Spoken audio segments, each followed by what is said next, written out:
Jess Phillips. Thank you, Mr. Speaker. I did ask a question, and that was if the Prime Minister would reflect, or he would be asked to reflect. I'm just going to start by saying that I am not, and nobody in here is a traitor. They're not ignoring their constituents. They are all in good faith. I was raised thinking that we were the goodies and that over there were the baddies, and what I found when I got here was that everybody pretty much, just in a different way, wants to get to the same conclusion. And I will wager that more so than the Prime Minister, I spend time in my constituency office loving and laughing with my constituents, no matter what they voted. I don't just want to probe into the idea that we all get abuse, and no doubt we're going to hear a lot of that today, because we all get abuse, and I've had a death threat this week that literally quoted the Prime Minister and used the Prime Minister's name and words in a death threat that was delivered to my staff. So we know that it gets out. What I want to look at today, and what I want answers to today, is when there is a clear strategy to divide. The use of language yesterday and over the past few weeks, such as the surrender bill, such as invoking the war, such as talking about betrayal and treachery, it has clearly been tested and workshopped and worked up, and it is entirely designed to inflame hatred and division. I get it.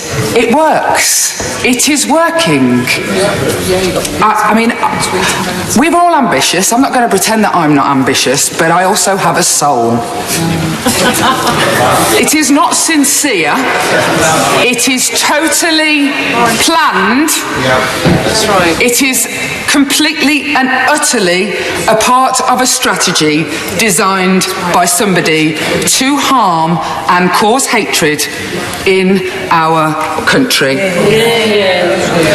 When I hear of my friend's murder and the way that it has made me and my colleagues feel, and feel scared, described as humbug, I actually don't feel anger towards the Prime Minister. I feel pity for those of you who still have to toe his line.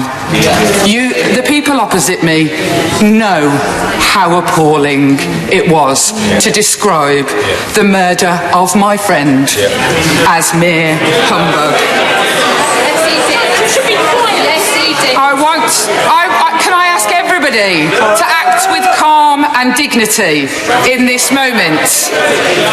I want to ask the Prime Minister to apologise and to tell him that the bravest, strongest thing to say is sorry.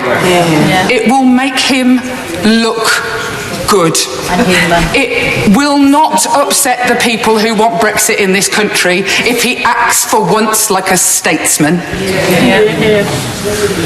Calling me names, putting words in my mouth and in the mouth of my dead friend makes me cross and angry. It makes me scared even. But I will not react. The Prime Minister wants me to react so that I join in the chaos that keeps this hatred and fear on our streets.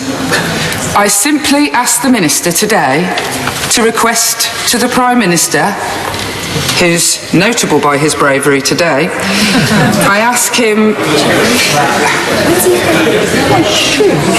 to ask the Prime Minister to meet with me in private with his advisors and some of my colleagues and my friends from Joe's family so that we can explain our grief and try to make him understand why it is so abhorrent that he has chosen a strategy to divide rather than to lead. Minister Foster.